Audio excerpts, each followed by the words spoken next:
भाई आज देवेंद्र कश्यप जी के धरने को 45 दिन हो लिए जी। 45 दिन में आलम देखो भाई, आलम देख रात के मैं बता रहा आपको, रात के करीबन 7 बजे और 7 बजने के बाद आज जो है इनमें से एक जो नीरज कश्यप का जन्मदिन भी। अब बात देखो ये बड़े गुब्बारे वगैरह और सारे सिस्टम है, लेकिन आज जड्डे के कारण जो है भाई अलाव जला रखी और ठंड हो रही है, आज धूप धाप कुछ नहीं लिगड़े, ये सब जो है ये जल रही अलाव भाई।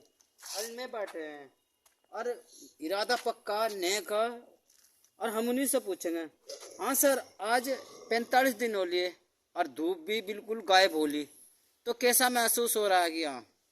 नहीं, जब कोई आदमी इरादे बुलंद करता है तो धूप बरसात ठंड कोई मायने नहीं रखती। अच्छा जी। जब जिस देश को आज़ादी के लिए गांधी जी लड़ रहे थे तो उन्होंने तो कपड़े त्याग दिए थे, ठंड हो गर्मी हो बरसात हो। तो हम लोग आज इसलिए बैठे हुए हैं कि इस देश में जो वंचित और शोषित तथा पिछड़े लोग हैं, जिनको आज़ादी के इतने साल बाद भी राजनीतिक रूप से, आर्थिक रूप से, सामाजिक रूप से पिछड़े हुए हैं, उनको उनके अधिकार मिले, जातिगत जनगणना कराई जाए, जिसकी जितनी आबादी है उसको उतना हिस्सा तय करके मिले।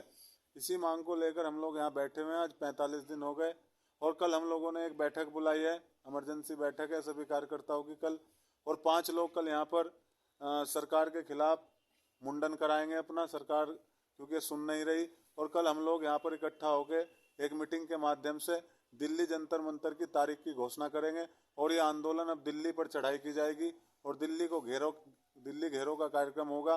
पूरे उत्तर प्रदेश के 75 जिलों से उसमें लोग आएंगे। अभी आंदोलन एक जिले का नहीं रहेगा, कल के बाद ये पूरे 75 जिलों का आंदोलन हो जाएगा। सर, जो भी आपके जो समाज है, जो 17 जाति के जो लोग हैं, वे सारे कि भाई ये तो भाजपा को हराने के लिए आ रहा है, इसमें तो कोई दम नहीं है, तो आप उन्हें क्या कहना चाह रहे हैं? हमारा किसी का हराने जिताने का मतलब नहीं है। हमारा मतलब है जो आज नरेंद्र मोदी जी कल निषाद के घर गए न्योता देने राम मंदिर में कि भाई आप वहाँ पर प्राण प्रतिष्ठा होगी, तो मोदी जी से हम कहना चाहते हैं, प्रधानमंत्री हैं देश के, कि आपने 9 साल पहले जब बनारस में आप आए और आपने रैली में कहा था कि जो निषाद समाज है, कश्यप समाज है, पिछड़ा समाज है, हम उनके अधिकार देंगे, और मोदी जी गुजरती पिछड़ी जाति का अपने को बताते हैं।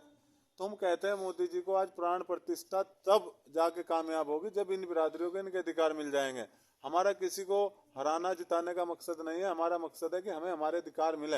हमारे समाज के बच्चे अति पिछड़े पाल, सैनी, कुमार, कश्यप, नाई, जोगी, तेली, धोबी, इन जातियों के बच्चे भी डीएम, कलेक्टर, दरोगा, मास्टर, सिपाही, इंजीनियर, डॉक्टर, वकील बने। हमारी लड़ाई ये है, और जब अगर भारतीय जनता पार्टी हमारे अधिकार नहीं देंगे तो हराएंगे भी। सर, एक सवाल है, ये जो आज माननीय प्रधानमंत्री जो एक निषाद के घर जो चाय वगैरह पीने गए, तो ये उनका टारगेट हो सकता है कि जो अयोध्या में श्री राम जी का मंदिर बन रहा है, इन लोगों को निमंत्रण ना देने का, नाराज हो जाओ, उन्हें खुश करने के लिए? नहीं, देखो मंदिर बन रहा है, अच्छी बात है, सबकी श्रद्धा है, हम भी चाहते हैं, हम भी भगवान राम को मानते हैं, क्योंकि हमारे पूर्वज केवट ने उनको पार उतारा था, निषाद राज ने अपने राज्य में शरण दी थी। लेकिन एक आदमी के घर चाय पीने से पूरे समाज का भला नहीं होगा। पूरे समाज का भला तब होगा जब उनके लिए कानून बनाए जाएंगे।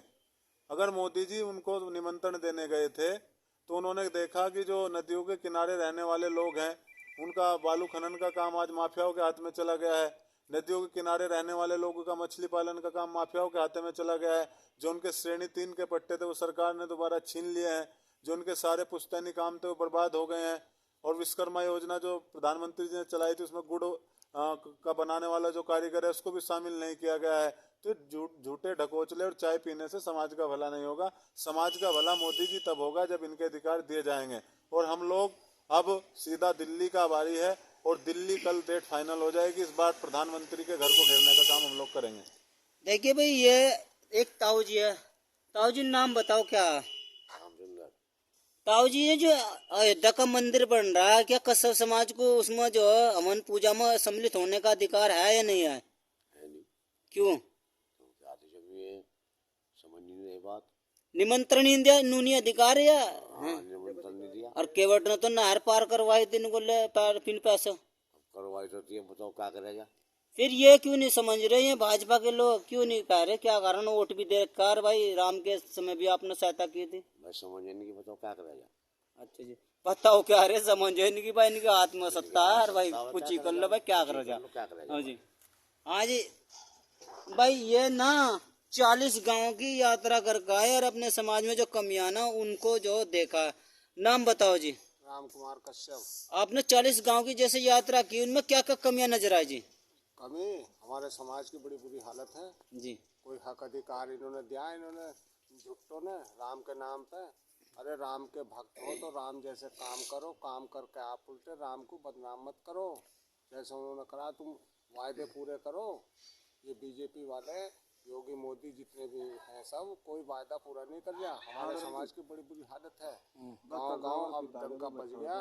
इंजीनियर देवेंद्र कश्यप जी के 100 कार्यकर्ता थैला उठा के गाँव गाँव घूम रहे हैं पूरे प्रदेश में। तो 40 गांव में क्या ऐसी मेन समस्या है जो सभी के लिए जो सरकार ऐसा कर रही? सबके बच्चे बेरोजगार बैठे, किसी को कोई नौकरी नहीं मिल रही, आवास की योजना कोई खास नहीं मिल रही। आवास की योजना तो जो है गांधी आवास योजना उन्होंने बंद ही कर दी गाँव में मकान। बंद कर दी। अपनी योजना ये दे नहीं रहे हमारे लोगों को। तो तिरपाल टांग टांग कर रह रहे हैं। भंडोरे में जाकर देख लो, तिरपाल टांग कर रह रहे हैं। जाकर देखो, हमने गांव गांव जाकर देखा अपने समाज की हालत। आज समाज एकजुट है। हमारे नेता हैं इंजीनियर देवेंद्र कश्यप जी। जहाँ ये कहेंगे हम उनके साथ हैं, सारा समाज इनके साथ है। चारों तरफ से आवाज यही है। अब 45 दिन का धरना हो गया, सब राशन पानी सब समाज अपना आप कर रहा है। बस देखे इनकी ताऊ की बात सुन लो, रियल में बता रहे समाज में घूम फिर का है। 40 गांव का है।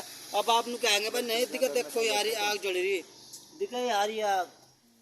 कल आ जाओ भाई नाम बताइए, क्या नाम है? संचित कश्यप। कल कौन से गांव से? दिल्ली की तारीख तो इस धरने को देख रहे घर ना कामयाब होगा नहीं। देवेंद्र बड़े नेता बनेंगे नहीं बने, उनकी आवाज हर कस्बे के घर में जागी नहीं जाएगी। क्या नजरिया आपका? देवेंद्र जी की आवाज एक गांव में नहीं, 10 गांव में नहीं, पूरे उत्तर प्रदेश के अंदर आज गूंज रही है। और देवेंद्र जी आने वाले समय के उभरते नेता है। वो आने वाले समय के विधायक, सांसद और मुख्यमंत्री भी है। जैसे आप कह रहे देवेंद्र की जो पूरे यूपी में आवाज होंगी, तो कुछ लोग तो अब भी जो आपके नाराज बैठे उनको भाई ये तो कहीं वोट का सौदा करना हो। ये बात सही है गलत है? नाराज कोई नहीं है। नाराज जो समाज के दलाल है वे लोग नाराज है। बाकी समाज पूरी तरीके से देवेंद्र कश्यप जी के साथ है और तन मन धन से पूरी तरीके से सहयोग कर रहा है। ये धरना दिन रात चल रहा है और लंबे समय तक चलेगा जब तक हमें हमारा हिस्सा नहीं मिल जाता। चाहे 4500 भी, चाहे 45 साल हो जाए, 2 साल हो जाए, चाहे कितना भी समय हो जाए, हम हटने वाले नहीं देखिए भाई ये कह रहे चाहे कुछ नहीं समय हो जाए। हाँ जी, नाम बताओ। भाई आप तो धरने में डटे हैं। तो जैसे ये कुछ जो ना जो दलाल है बीच में नुका रहे, जो भाजपा के एजेंडा आपके लोगों को घर घर जाकर समझा रहे, तो उन्हें आप जो क्या जवाब देते हो वहाँ जो गाँव में भाजपा वालों को? भाजपा वालों तो मतलब ही नहीं हमारा कुछ। अब बिल्कुल मतलब खत्म कर दिया खत्म। किसी भी हाल में। हाँ जी। विकास करो और वोट लो। हाँ जी। कैसे भी हो। 2024 में चाहे कुछ भी हो, विकास लो और विकास के नाम पर वोट विकास होगा तो वोट दे देगा, नहीं देगा धर्म के नाम पर देने में।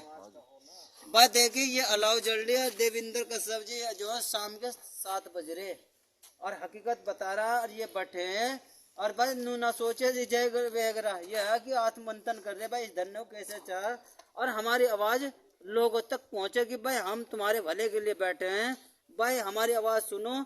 ये जो ना शासन हमारे लोगों के लिए सही नहीं है, ना इनमें हमारे लोगों की जो सुनाई जा रही। मैं मास्टर चमार